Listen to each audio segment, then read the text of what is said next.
Bien, ya estamos de vuelta. Entonces les preguntaba a todos ustedes, ¿qué cosa es el centroide de área? ¿Quién me puede dar una respuesta? ¿Dónde actúa la fuerza de gravedad? Pues, No, ese no es el centroide de área. Es el centro geométrico de un cuerpo. Y es guía, pues, pero no me dices qué es. Me estás dando un sinónimo. ¿Qué más podía averiguar? Si tengo una área, por ejemplo, como esta, por decir, un área cualquiera. Ya digo que su centro geométrico está aquí, su centroide de área está acá. Pero ¿qué cosa es ese centroide de área? ¿Cómo entendemos?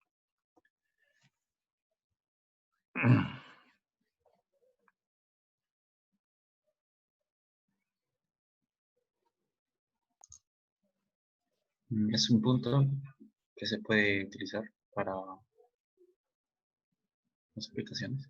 A ver, de acuerdo con lo que nosotros hemos aprendido en forma clásica acerca de lo que es el centro geométrico o el centroide de área, literalmente decimos que es el lugar o el punto donde, miren, atención a lo que yo digo, ¿eh? Nos parece que se concentra el área, ¿sí? Eso es lo que literalmente se define centro geométrico. Un punto entonces en donde se concentra el área. Pero ¿por qué digo nos parece? Porque si yo tengo esta área que está aquí y les digo a ustedes, a ver, dígame dónde creen que se concentra el área, yo puedo decir aquí. Y viene otro de ustedes y me dice, ¿sabe qué, profe? A mí me parece que el área se concentra aquí. Y viene otro y puede decir, ¿sabe qué, profe? A mí me parece, ya exageradamente, este pata ya tiene un problema en la vista, me puede decir así, ¿no? Yo pienso que se concentra aquí. ¿Ven? Entonces todos tendríamos una percepción de dónde creo que se concentra el área. Entonces, para afinar las ideas, para que tengamos una sola idea con respecto a dónde se concentra el área, lo que estoy haciendo ahora yo a continuación es, mira, estoy siguiendo el mismo no debí borrar ese, ¿no? A ver, ahí está, ya. Felizmente tengo para retroceder.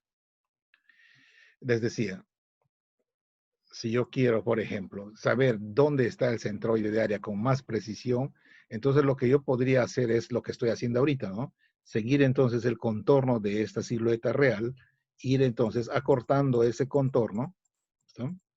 Para que al final, cuando yo tengo ya que hacer muchos acortamientos, es decir, estoy haciendo como una especie de zoom out, me estoy alejando del área, al alejarme del área yo más o menos vería una cosa así, ¿no?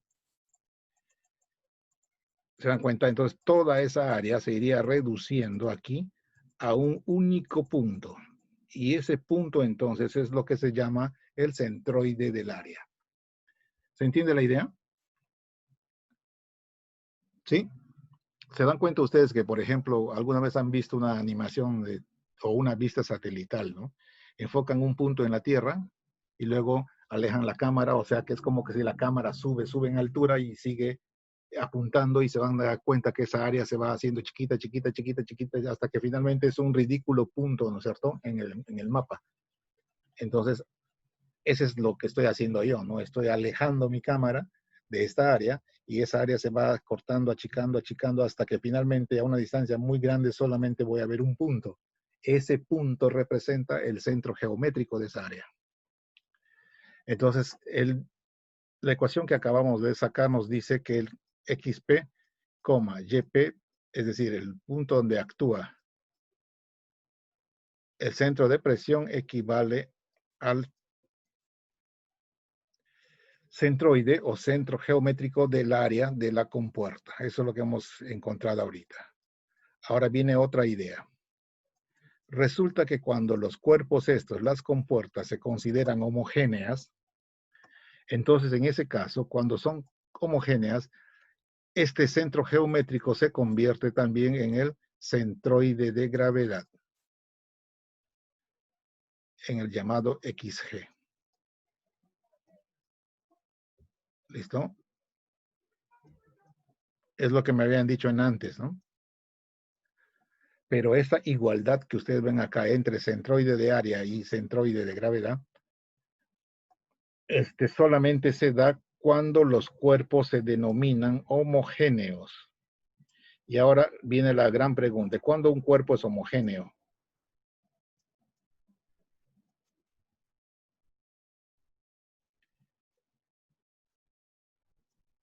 Expriman su cerebro. ¿Cuándo un cuerpo se Densidad es considera constante. homogéneo? Densidad constante, ¿no? ¿Cuándo la densidad es constante? ¿Correcto? Si la densidad, entonces, del cuerpo de la compuerta que estamos evaluando es una constante, es decir, la masa entre el volumen siempre va a ser el mismo en cualquier parte de la compuerta, en ese caso, entonces, su centroide de área coincide con su centro de gravedad, ¿correcto? En un mismo punto va a estar CG, va a estar entonces CA, centroide de área, y también va a estar el CP. Los tres puntos van a coincidir entonces en un cuerpo homogéneo, ¿sí? Y felizmente nosotros solamente vamos a trabajar con cuerpos homogéneos. Así que cada vez que querramos localizar dónde está el centroide de presión, vamos siempre a pensar que se ubica en el centro de gravedad de la compuerta que estamos trabajando. ¿Está? Bien sencillo, ¿no? Se hace muy sencillo entonces en esa idea. Y por eso es que aparecen las formas, las fórmulas que están aquí, ¿no? Que el XP equivale al X raya y el YP equivale al Y raya, donde X raya y Y raya son las coordenadas del centro de gravedad. Y justo acá dice, ¿no? Cuando la placa es homogénea, el centroide de área coincide con el centro de gravedad. Y en este caso, entonces sucederá lo que ya les dije, ¿no? ¿Se entendió? Díganme, ¿lo entendieron? Sí, profe. Ok, Sí, profe. ya. Sigue ahora el análisis de qué pasa cuando la fuerza es, o qué pasa cuando la superficie es plana, pero está inclinada. ¿No? Hasta aquí ya terminamos las fuerzas, las placas planas horizontales. Y ahora veamos qué pasa cuando son inclinadas. Cuando son inclinadas entonces las placas, vamos a utilizar los gráficos que están aquí a la izquierda, que nos muestran casi lo mismo que hemos mostrado en antes, ¿no? Una compuerta sumergida en el seno de un fluido líquido, solo que en esta ocasión está inclinado un ángulo teta con respecto a la horizontal. ¿Está? El ángulo teta se llama ángulo de inclinación de la compuerta. Bien, esta vista es una vista lateral o una vista de costado, como quieran, mientras que la vista que está aquí a la derecha es una vista en planta. ¿Está? No, atención, no es una vista en planta, es una vista frontal. Sería una vista en planta si es que yo vengo a verlo de arriba para abajo, ¿no? Pero si yo veo de arriba para abajo, no voy a ver la totalidad del área. Solamente vería su proyección en esta línea horizontal. Entonces, por eso corrijo, ¿ya? No es una vista en planta, es una vista frontal. En el caso anterior daba lo mismo decir vista en planta o vista frontal, ¿no? Porque la vista en planta viene de arriba para abajo y la frontal también, ¿no? Entonces, las dos son perpendiculares a la placa y coinciden, pero acá ya no. Entonces, ¿se dan cuenta? La vista en planta es de arriba para abajo y la frontal es, miren mi ratón, es desde la izquierda hacia la derecha. Entonces, esta vista es una vista frontal. Es la única forma que tengo para ver el área de la placa en verdadera magnitud. Bueno, una vez más se trata de averiguar cuál es la magnitud de la fuerza hidrostática o la fuerza resultante FR que está actuando sobre esta compuerta. Para hacer eso, entonces tenemos que hacer el mismo cálculo que hemos hecho en antes, ¿sí está? Una vez más, entender que la suma de todos estos diferenciales de fuerza que están actuando sobre la placa equivale a la fuerza resultante. Pero a su vez, esta fuerza, este diferencial de fuerza se puede escribir presión por diferencial de área. Y la presión vale el peso específico más la presión atmosférica más el peso específico del líquido por la altura h, ¿correcto? Luego tengo que integrar, si ustedes se acuerdan, ambos lados de la ecuación y luego ver qué está pasando con los términos esos. Acá tenemos un problema. A la hora de integrar, a ver un favor, ya para no estar demorando demasiado en hacer los garabatos, todos tienen su cuaderno a la mano, ¿no? Es una práctica que deben de hacer siempre, ¿no? Siempre deben tener su separata a la mano para ir chequeando. Todo esto está resuelto en la separata. Y a propósito de la separata, a ver, voy a ver si es que lo logro sacar. Desde acá, déjenme un minutito, por favor. Voy a buscar la separata del curso.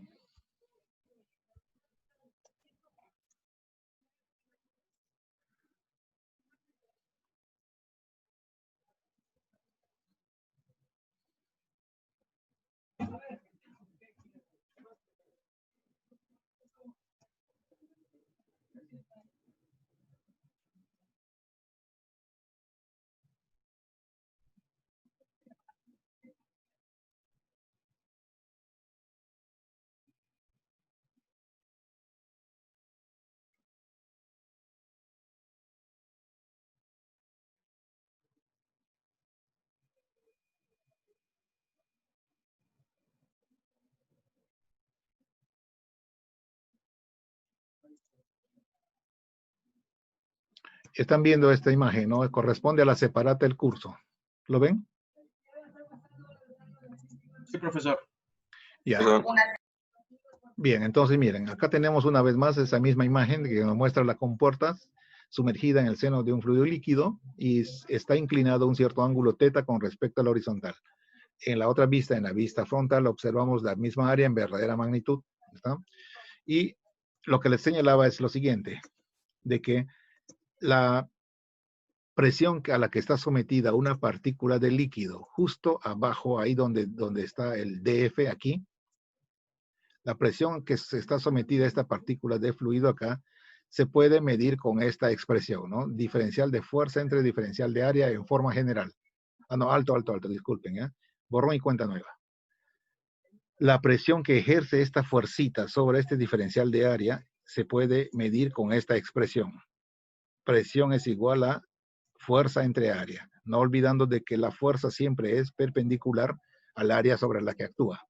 De acá despejamos entonces el diferencial de fuerza, que vendría a ser presión por diferencial de área. Tomamos integrales a ambos lados y tendríamos esta ecuación que está aquí. ¿Sí? Eso es lo que tendríamos.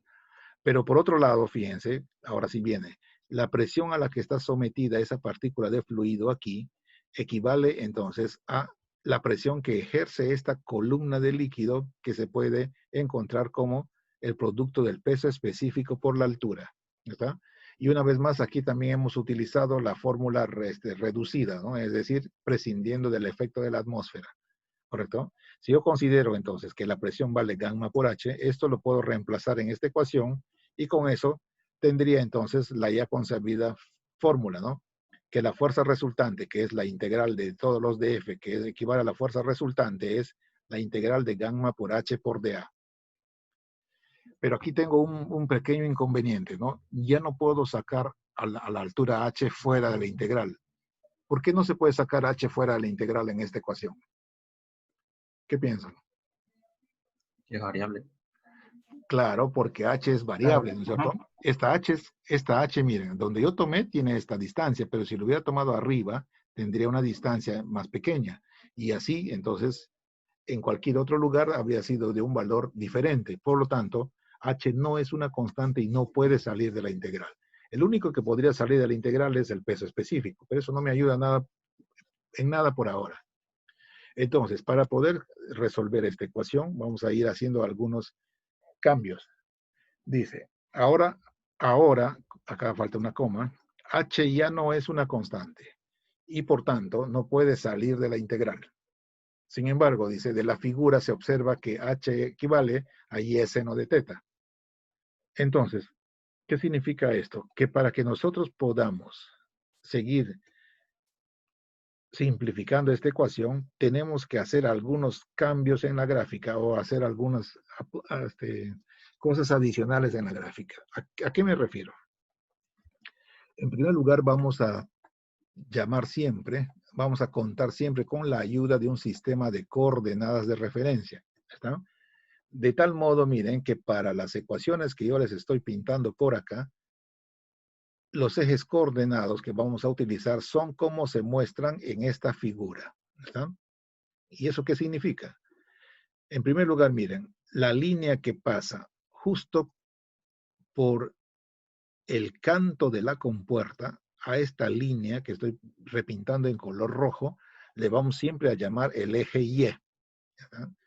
Atención, para que todas las fórmulas que aparecen en este manual sean válidas, nosotros debemos respetar esto, ¿ya? Si yo no respeto esto, mis fórmulas me van a dar cualquier otro resultado. El eje Y siempre entonces lo vamos a reconocer como la línea que pasa por el canto de la compuerta cuando está siendo visto lateralmente. ¿Está?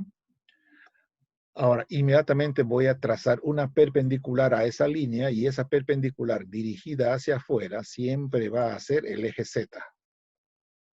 ¿Eso qué significa? Significa que en esta vista el eje X y el origen del sistema se están viendo ahí como si fuese un mismo punto, ¿ya? ¿Están todos de acuerdo? O sea, este puntito de la intersección, ahí estaría el origen, ¿no es cierto? Pero también ahí estaría viendo el eje X que no se ve en esta vista porque sería perpendicular al plano del papel. ¿Están de acuerdo? ¿Me están entendiendo? Dígame sí o no. Sí, profe. Ya, ok, lo entienden. Perfecto, entonces ya está muy grande esto, lo voy a cambiar. Ya, el origen del sistema, entonces, O va a estar aquí, que también justo el eje X lo voy a tener coincidiendo ahí, porque el eje X, que es una línea, proyectado me va a caer en el mismo punto. Ahora la pregunta es, ¿y dónde yo elegí el origen? Si ustedes se dan cuenta, yo elegí el origen en donde el eje Y se intersecta con la interfase del líquido con el aire. ¿Está? Ahí es donde yo elegí el origen. O sea, proyecté esta línea de Y hasta que se intersecte con la horizontal, que es la interfase. Y justo ahí decido que va a ser el origen del sistema de coordenadas. A partir de ahí trazo ese eje Z perpendicular y ya entiendo que el eje X y el origen deben estar coincidiendo. ¿Bien? Ahora bien, la distancia que existe, miren, a lo largo de este eje, ¿eh? La distancia que existe a lo largo del eje Y hasta la posición del diferencial de fuerza, esa distancia es Y, ¿ya? Y, acá está, ¿ven? En este plano proyectado lo veo, que es la distancia que aparece desde el origen que está aquí hasta la posición del diferencial de fuerza. Eso es Y. Entonces lo que yo tendría acá es un triangulito más o menos así, ¿no? Esta distancia es Y, este ángulo es θ y esta altura es H. Entonces hasta acá yo tendría configurado un triángulo rectángulo. Esta línea que ustedes ven por acá, esta es una línea horizontal, que equivale a la interfase del líquido con el aire, ¿no? ¿Me están siguiendo? Sí, ¿no? O sea, estoy dibujando este triángulo de acá. Entonces, ahí es fácil darse cuenta que se cumple esta ecuación, que H que está por acá es Y seno de θ, ¿no? Ya que la distancia Y se constituye la hipotenusa de este triangulito rectángulo, o sea, de este. ¿Sí? ¿Están de acuerdo? Si yo conozco entonces que H Sí, profe. cumple con esta ecuación, H cumple con la ecuación Y seno de θ, entonces este valor lo voy a traer a reemplazar acá, a esta ecuación. ¿Listo? Una vez que lo hago, ya voy a pasar a la siguiente hoja, pero antes quiero también terminar con esto porque ya lo vamos a dejar. Miren, con respecto a los ejes, entonces, en esta vista solamente voy a observar el eje Z y el eje Y, pero en la otra vista, que es la vista frontal, voy a ver los otros ejes, ¿no? El eje X que está dirigido hacia adentro, ahora lo veo así, ¿no? Siguiendo la dirección del eje Z, y esta distancia que ustedes ven por acá es el eje Y. ¿Está? Es decir, esto es la vista en el otro plano. Y entonces acá el origen y el eje Y están coincidiendo en el mismo punto, o sea, aquí. Muy bien, ya. Si ya se entiende esta idea, entonces vamos a pasar a la siguiente hoja. Para eso tengo que borrar todo y pasar aquí. Cuando se reemplaza entonces este H en la fórmula anterior, aquí nos damos cuenta que los términos que pueden salir fuera de la integral son el peso específico y el seno del ángulo, porque la inclinación es constante. Pero se va a quedar dentro Y por dA, ¿no? Integral de Y por dA. Ahora viene un detalle. Resulta que este término integral de Y por dA no es otra cosa más que Y raya por A. ¿Y de dónde sale eso? Pues de lo que ya sabíamos nosotros, ¿no? nosotros sabíamos que se cumple esta ecuación. Acá está la justificación. Puesto que I raya vale integral de I por dA entre A, ¿se acuerdan? Es la centroide de área. ¿Sí? Ya está, pero como nosotros hemos quedado que vamos a trabajar con compuertas homogéneas, entonces ese centroide de área también es el centro de gravedad. ¿Está? Sería la ordenada del centro de gravedad. Por tanto, miren, aquí todavía hay un paso final, ¿no? Ahora, I raya o Y raya por seno de teta, ahora a esta cantidad le vamos a llamar H raya. Y raya por seno de teta. Para eso tengo que venir otra vez a la gráfica. ¿Qué cosa es Y raya? Para empezar, Y raya es la ordenada del centro de gravedad de la placa. Y en esta imagen vamos a suponer que el centro de gravedad está, que lo puedo ver en esta vista, el centro de gravedad está aquí. Las coordenadas que le vamos a asignar son, a lo largo del eje X será X raya y a lo largo del eje Y será Y raya. ¿Está? Entonces, Y raya es esta distancia, desde aquí hasta acá. Eso es Y raya, ¿no? ¿Se dan cuenta? Ese Y raya que les estoy pintando es de esta misma distancia que está aquí. ¿Por qué he pintado hasta ahí? Porque este centro de gravedad se replica exactamente acá. ¿Ven? Aquí está ese centro de gravedad. Entonces, la distancia a lo largo del eje Y, eso sería Y raya. Y ahora, a esa profundidad a la que se encuentra el centro de gravedad, le voy a llamar H raya.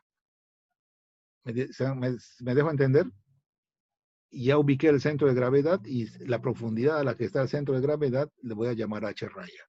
Entonces, de esta figurita que ustedes ven por acá, que otra vez es un triángulo rectángulo, se deduce que Y raya por el seno del ángulo teta es H raya. Entonces, si ya conozco esa idea, ya puedo venir entonces a entender esta fórmula, ¿no? Y raya por seno de teta lo reemplacé por H raya y es lo que aparece en la fórmula. Así que esta será la fórmula entonces para calcular la fuerza hidrostática debida solamente al líquido cuando se trata de compuertas inclinadas.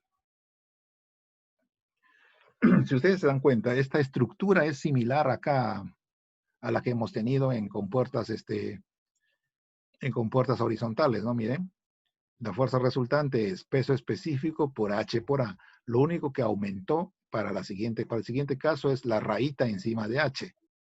¿Sí? Ese es lo único que aumentó. Miren, la rayita encima de H. ¿Pero por qué? ¿Por qué en el otro caso no tiene esa rayita H raya? O sea, ¿por qué no aparece H raya? Solamente porque el H es una constante en el caso anterior, ¿no? Y en este caso, el H no es constante, sino es variable. Pero para calcular la magnitud de la fuerza resultante, solo se necesita la altura a la que está el centro de gravedad de la compuerta. ¿Ya? Entonces, dado un problema, yo lo primero que voy a hacer es, y dado una superficie, voy a indagar dónde está su centro de gravedad. Y ese centro de gravedad que se puede dibujar aquí, ya está, me va a definir entonces una profundidad H raya. Esa profundidad H raya es la que debo calcular para poder evaluar esta formulita. Y listo, se acabó. Ya no hay nada más que decir. Quiero saber si me están entendiendo o no. Sí, profesor. Sí, profe. ¿Ya? Ok. Ahora, una vez que ya conocemos entonces cómo calcular esta fuerza, ahora pensemos eso, ¿no? Primero hay que leer. Donde H raya, dice, donde H raya es la profundidad del centroide del área A, o también llamada profundidad al centro de gravedad de la placa si esta es homogénea. Bueno, nosotros siempre vamos a trabajar con homogéneos, como ya les dije, ¿no? Ahora, cuando también se toma en cuenta el efecto de la presión atmosférica que actúa sobre la superficie libre del fluido, entonces esta fuerza resultante resulta en la versión extendida así, miren. Lo mismo que en el caso anterior. Pero yo, ¿por qué he trabajado solo con esta? Porque esta es la más común, ¿se acuerdan? 99% de los casos usa esta fórmula. Un 1% utiliza esta fórmula. Si la presión atmosférica actúa de un solo lado, utilizo esta fórmula. Si la presión atmosférica actúa de los dos lados, utilizo esta fórmula resumida. ¿Está? Ahora, otra cosa que quiero que tengan en cuenta. cuando en la fórmula señalamos el área A, atención, esta área A solamente hace alusión al área de la compuerta que está en contacto con líquido, ¿no? No necesariamente es el área total de la placa.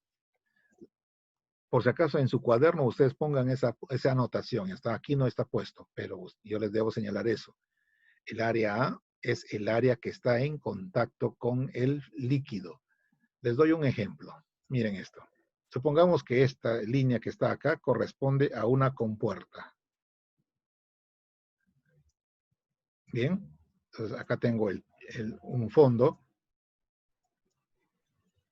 de un depósito. Esa es una compuerta. Y acá tengo el nivel del líquido que está impactando o que está soportando esa compuerta. Acá este simbolito siempre es un símbolo de interfase, ¿ya está? Acá hay una cierta alturita H. Bueno, ¿cuál es la idea? Esta placa, entonces, proyectada hacia acá, tiene una superficie total que más o menos podríamos pensar, voy a suponer por fines de simplicidad nada más, de que es un rectángulo, ¿ya está? Entonces, todo este es el rectángulo de la compuerta. Y a propósito, ya su centro de gravedad está aquí, en la intersección de sus diagonales, ¿no? Ya. Pero el área A que hace alusión a esta fuerza no es al área total de la compuerta, sino solamente es al área que proyecta la superficie mojada. Atención, ¿ya? Es decir, una cosa así. Esta sería el área que hay que considerar en la fórmula. ¿Me entienden? No necesariamente es el área total de la compuerta. Solamente aquella porción de área que está mojada o que está en contacto con el líquido. Y cuando se habla de esta altura H raya, que es la altura a la que está el centro de gravedad, no es a este centro de gravedad, sino es a este centro de gravedad que está aquí. Bueno, se me va el pulso. A este centro de gravedad. Entonces, esta alturita que está aquí, esto es H raya. ¿Qué dicen? ¿Entendido? Sí, profesor. Ya. Entonces, por favor, chicos, háganme caso. Ya para todas las sesiones, traigan su separata. Imprímanlo, por favor. Imprímanlo y ténganlo a la mano, ¿no? De esa manera va a ser más sencillo de seguir esto. Y no esperen a que termine la clase para que recién digan, o que va a haber una práctica para recién ponerse a leer. Pónganse a leer de antemano, ya antes de venir a la clase ya deben haber leído.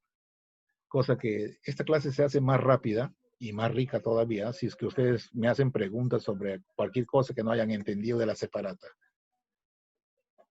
Bueno, entonces si ya entendieron esta idea, como les digo, esto no está escrito en su cuaderno, pero es algo que deben de ustedes de poner por ahí, ¿no? Ahora, ¿qué sigue? Si ya tengo la magnitud de la fuerza resultante, dígame, ¿ya me dio el aviso de que se va a detener esto? No, profesor. Todavía no, ya. Lo que sigue a continuación es, ¿y dónde actúa? ¿No es cierto? Es decir, calcular el centro de presión. Para calcular el centro de presión, de dónde está actuando esta fuerza hidrostática, esta fuerza resultante, para eso entonces vamos a considerar, miren la imagen, que está actuando en un punto llamado el centro de presión. ¿Sí? Eso siempre va a ser así. La fuerza hidrostática actúa siempre en el centro de presión, ¿está? Cuya ubicación se va a representar por estas coordenadas, XP, YP. ¿Está? Ahí está, en este plano, en esta vista, la coordenada del centro de presión se lee XP, YP. ¿Listo? Si proyectamos el centro de presión a la otra vista, entonces va a coincidir con este punto que está aquí. Y aquí es donde va a actuar la fuerza resultante. ¿Ven? ¿Correcto? Aquí en esta vista la fuerza resultante se ve como un punto, porque es perpendicular al dibujo. Ok, entonces, para que yo pueda ubicar dónde se localiza el centro de presión, otra vez vamos a hacer uso del teorema de Varignon. Es decir, vamos a tomar los momentos que generan estas fuerzas, ¿está? Tanto los de F como la fuerza resultante, con respecto al eje X y con respecto al eje Y. Cuando se aplica Variñón, entonces con respecto a esos dos ejes, ya de frente ya no va a hacer el cálculo, ya el cálculo ya lo revisan en el cuaderno. Cuando aplicamos Variñón vamos a encontrar esto, ¿no? Aquí está dicho sea de paso. Miren, fuerza resultante por XP es igual a la integral de X por DF, ¿no? En donde esta es la fórmula de Variñón, de aquí hasta acá. Pero ya sabemos que este DF es presión por diferencial de área, y a su vez sabemos que la presión vale peso específico por altura, está ahí, entonces quedaría gamma por H por X por dA, como ven acá. Ahora bien, de aquí de esta expresión, el gamma es el único constante y puede salir fuera de la integral. Recuérdense que H no puede salir. Bien. Ahora bien, por otro lado, ¿qué sabemos? Este H podríamos reemplazarlo por Y seno de teta. Y el seno de teta es una constante y lo puede sacar afuera. Pero adentro de la ecuación de la integral ya va quedándose X por Y por diferencial de área. ¿Ya están? ¿Ven? Ahora, lo que voy a hacer a continuación es reconocer que esta cantidad que está por acá, señalada por la integral X por Y por diferencial de A, esta integral es conocida por todos nosotros. Se simboliza así. ¿Y cómo se llama? ¿Se acuerdan? Acá está. Bueno, en el cuaderno todo está escrito, ¿no? El nombre de esa integral es producto de inercia del área A con respecto a los ejes X y Y. O sea, cada vez que yo vea una integral de este tipo, integral de X por Y por dA, siempre a esta integral le voy a cambiar de símbolo, le voy a poner así, IXY, y voy a reconocer que representa el producto de inercia del área A con respecto a los ejes X y Y. Producto de inercia. Ahorita vamos a repasar eso. Si ya consideramos entonces de que el producto FR por XP equivale a todo esto que ustedes ven por aquí, entonces lo único que queda es despejar XP. Se despeja XP y la fórmula que queda es esta. Inercia XY entre I raya por A. Con esta formulita vamos a calcular la abscisa del centro de presión. ¿Ya está? Es decir, yo tengo que verme obligado a calcular el producto de inercia del área A con respecto a los ejes X y Y para poder encontrar el XP. Pero no se asusten porque normalmente siempre el XP va a ser 0, ¿ya está? Porque como nosotros vamos a trabajar solo con superficies que son simétricas, entonces en una superficie que es simétrica, ya sea al eje X o al eje Y, ¿se acuerdan ustedes? Hay una propiedad del producto de inercia que dice que si una área es simétrica con respecto a un eje, entonces automáticamente el producto de inercia es 0.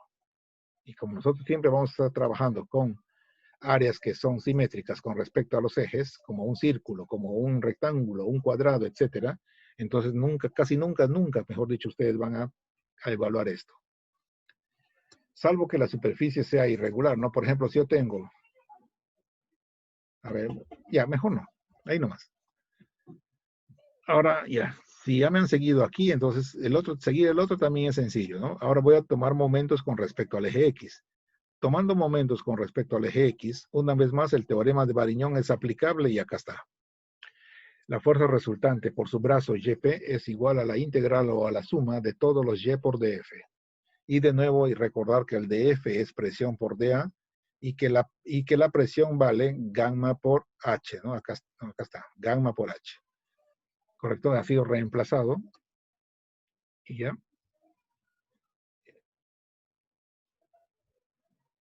Me toca, ¿dónde estoy?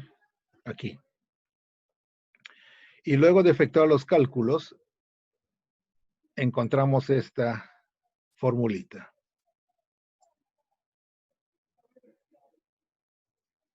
Aquí está. Luego de hacer los cálculos y evaluar, nos encontramos que el FR por YP equivale a esta ecuación que está aquí, a la anterior, a esta, ¿no? Pero aquí reconocemos en esta formulita que este término que está acá, integral de Y cuadrado por dA, es también una integral conocida por nosotros. Se simboliza así, IX o I sub X, ¿está? No sé cómo lo han llamado ustedes, pero yo siempre le llamo IX nada más. ¿Y qué cosa es IX? IX viene a ser el momento de inercia del área A con respecto al eje X. O si ustedes quieren, segundo momento de inercia del área A con respecto al eje X. Como quieran, ¿eh? Momento de inercia o segundo momento de inercia. Y bueno, si se despeja entonces la fuerza resultante de toda esta ecuación conocida, de esta, entonces el resultado final es esto que está aquí, ¿no? Y con esto de aquí vamos a calcular la ordenada del centro de presión. ¿Está? Inercia X entre y raya por A.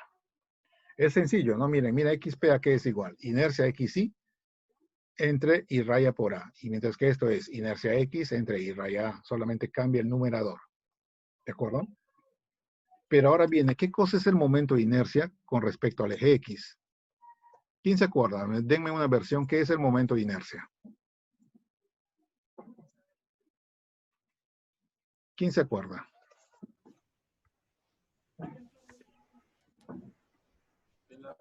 La oposición a un movimiento angular. Desde el punto de vista de la física es así, ¿no es cierto? Es la resistencia que tiene entonces un objeto que está haciendo un movimiento circular a detenerse, ¿no es cierto? Ese es el momento de inercia. O en todo caso es la tendencia que tiene el objeto a seguir girando en círculos. Pero en términos matemáticos, ¿qué es? Yo tengo, por ejemplo, acá un área A. Esta es una área A. ¿Está? Y que está, por ejemplo, vamos a suponer que está a una altura Y de este eje X. ¿Alguien se acuerda en forma literal que ese es el momento de inercia con respecto al eje X?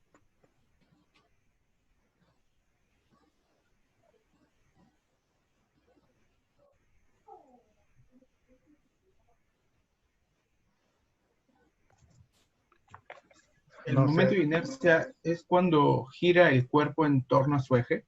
Es la tendencia, ¿no es cierto? Es la tendencia que tiene el área a girar alrededor del eje. Es la expresión matemática, ¿no? Tendencia que tiene el área para girar alrededor del eje X. Si esta área gira con respecto al eje X, va a ser un elemento sólido, ¿no? Tridimensional, ¿están de acuerdo? Si ya fuese un círculo, ¿qué elemento estaría generando al girar con respecto al eje X? Una Una esfera. esfera. Un toroide, ¿no? Un toroide, ¿no? ¿Sí? O sea, un anillo. Ya. Ah, claro. Bueno, entonces, volviendo otra vez a la idea de la física, ¿no? El momento de inercia con respecto al eje X es la tendencia que tiene el área A para girar alrededor del eje X. Y si, por ejemplo, yo trazo acá un eje Y y ubico al área a una distancia X, entonces el IX o el momento de inercia con respecto al eje Y, que en este caso de las compuertas no se usa, significaría la tendencia que tiene el área a girar alrededor del eje Y. ¿Está? En vez de hacerlo con alrededor del eje X, lo hace alrededor del eje Y. Bueno, esas son las ideas que nos han enseñado. Y hay otro momento también que se llama momento polar, si ustedes se acuerdan, ¿no? Si este es el origen, también podemos medir la tendencia de esta área a girar con respecto al origen. Acá hay un radio R. ¿Se acuerdan? Entonces esto también podría girar. No sé si están viendo, ¿mi cámara está activa? ¿Están viendo mi cámara?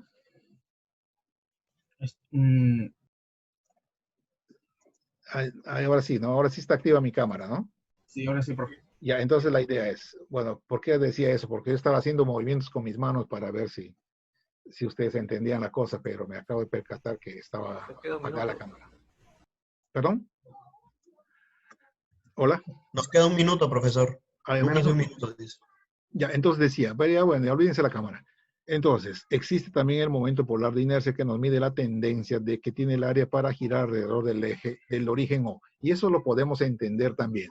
Pero, ¿qué es este producto de inercia? ¿Cómo lo entendemos? Hasta aquí ya se acaban los argumentos, ¿no es cierto? De ese estilo, porque ya no puedo pensar que el producto de inercia es la tendencia que tiene el área para girar en simultáneo con respecto a los ejes X y Y. Eso sería imposible físicamente, ¿no?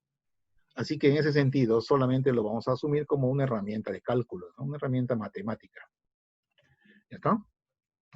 Y ahora todavía hay más. Pero ese más lo vamos a hacer cuando volvamos, ¿ya? Vamos a volver.